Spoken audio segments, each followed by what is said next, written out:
Perhatikan barisan yang paling barat, barisan yang paling barat, gerak, gerak.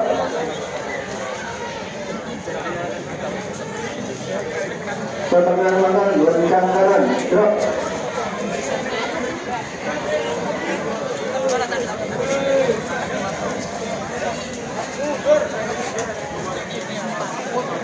Coba yang di belakang silakan maju ke sini. Pak Heri, tolong Pak yang di belakang. Dihindari partai penempatan dia. Isi barisannya. Perempuan maju, isi barisannya. Isi barisannya maju. Itu terus masuk barisan burik dulu, tak mulu gawane. Itu 3 orang yang bidang ini. Tidak sesuai kelasnya, tidak apa-apa.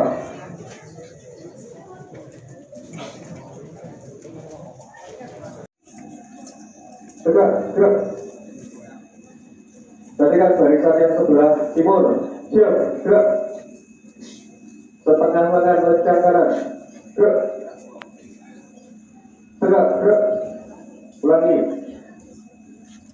Lencang kanan, gerak. Satu lengan. Karena lebar di sana, bisa lebar jaraknya. Satu lengan.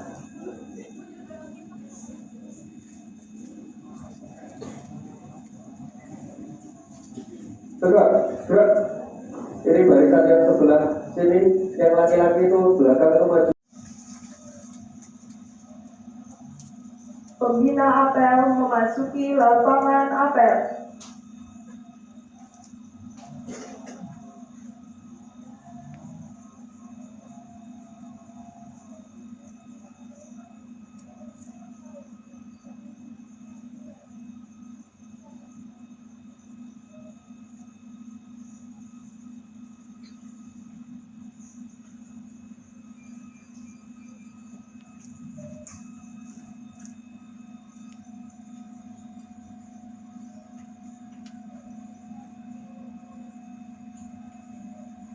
Penghormatan kepada pembina apel.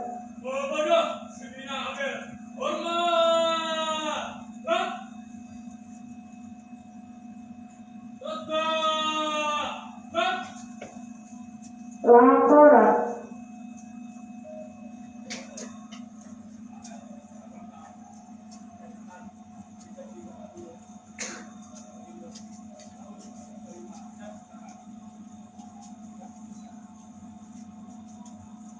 Penghormatan kepada bendera besar negara Republik Indonesia tahun 1945. Pembukaan bahwa sesungguhnya kemerdekaan itu ialah hak segala bangsa, dan oleh sebab itu maka penjajahan di atas dunia harus dihapuskan karena tidak sesuai dengan kemanusiaan dan keadilan. Dan perjuangan pergerakan kemerdekaan Indonesia telah sampai kepada saat yang berkeadilan. Dengan selamat, engkau mengatakan rakyat Indonesia ke depan pintu gerbang kemerdekaan negara Indonesia yang merdeka, bersatu, berdaulat, adil dan makmur. atas berkat rahmat Allah yang Maha Kuasa dan cuma dijalankan oleh keinginan luhur supaya berkehidupan bangsa yang bebas. Maka rakyat Indonesia menyatakan dengan ini kemerdekaannya. Kemudian daripada itu, untuk membentuk suatu pemerintahan negara Indonesia yang melindungi segenap bangsa Indonesia dan seluruh tumpah darah Indonesia, dan untuk memajukan kesejahteraan umum berdasarkan tuntunan bangsa yang ikut melaksanakan ketertiban dunia yang berdasarkan kemerdekaan, perdamaian abadi, dan keadilan sosial. Maka disusunlah kemerdekaan kebangsaan Indonesia itu dalam suatu undang-undang dasar negara Indonesia yang tertulis dalam suatu susunan negara Republik Indonesia yang berkedaulatan rakyat dengan berdasar kepada ketuhanan yang Maha Esa, kemanusiaan yang adil dan beradab, persatuan Indonesia, dan kerakyatan yang dipimpin oleh hikmat kebijaksanaan dalam permusyawaratan perwakilan, serta dengan mewujudkan suatu keadilan sosial bagi seluruh rakyat Indonesia. Untuk melaksanakan rutinitas dibuat, melainkan untuk memperingati sebuah tonggak bersejarah dari gaji ke-80 Provinsi Jawa Timur. 80 tahun adalah usia yang matang, penuh dengan perjuangan, capaian, dan harapan. Sebagai pembicara acara, perkenankan saya menyampaikan sambutan yang mencakup 3 pilar utama: sejarah, kondisi geografis, dan tantangan masa depan Jawa Timur, agar kita semua dapat memahami dan mengapresiasi bumi tempat kita berpijak ini. Yang pertama, sejarah kita, semangat kepahlawanan dan kebangkitan. Provinsi Jawa Timur yang berawal dari pembentukan wilayah administratif pasca proklamasi kemerdekaan secara resmi menetapkan hari jadinya pada 12 Oktober 1945. Penetapan tanggal ini merujuk pada momen bersejarah ketika Gubernur pertama Raden Mas Tumenggung Aryo Susilo mulai aktif menjalankan program pemerintahan provinsi. Sejarah Jatim bukanlah sekadar catatan birokrasi, tapi adalah kisah kepahlawanan dan ketangguhan.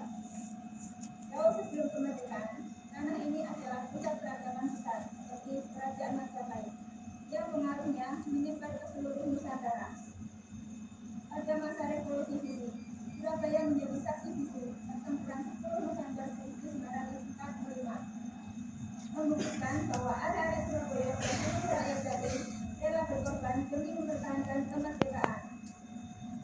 Pelajaran bagi kita, peringatan 80 tahun ini adalah pengingat bahwa kita mewarisi semangat tangguh dan terus bertumbuh. Semangat yang tidak pernah menyerah di tengah badai sejarah. Kedua, kondisi geografis, pusat pertumbuhan dan pembangunan. Secara geografis, Jawa Timur adalah provinsi yang sangat strategis dan kaya. Potensi geografis yang dimiliki Jawa Timur. Jawa Timur merupakan lumbung pangan nasional. Mayoritas wilayah dataran rendahnya yang subur, terutama di sekitar aliran Sungai Berantas, menjadikan Jatim sebagai lumbung pangan utama Indonesia, penghasil padi, jagung, dan tebu terbesar. Kedua, Jawa Timur merupakan pusat ekonomi dan perdagangan. Jawa Timur terletak di atas oleh Jawa Tengah dan Bali dengan ibu kota Surabaya sebagai kota metropolitan dan pelabuhan internasional yaitu Tanjung Perak. Jatim berfungsi sebagai pintu gerbang utama bagi kawasan timur Indonesia.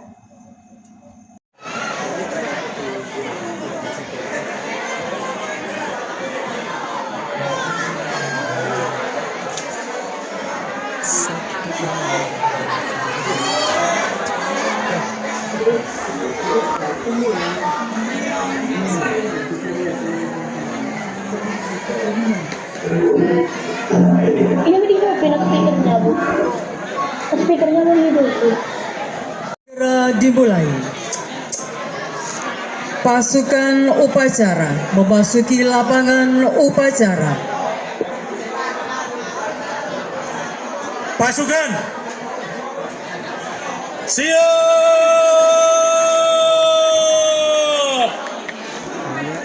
gerak, maju.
Hello.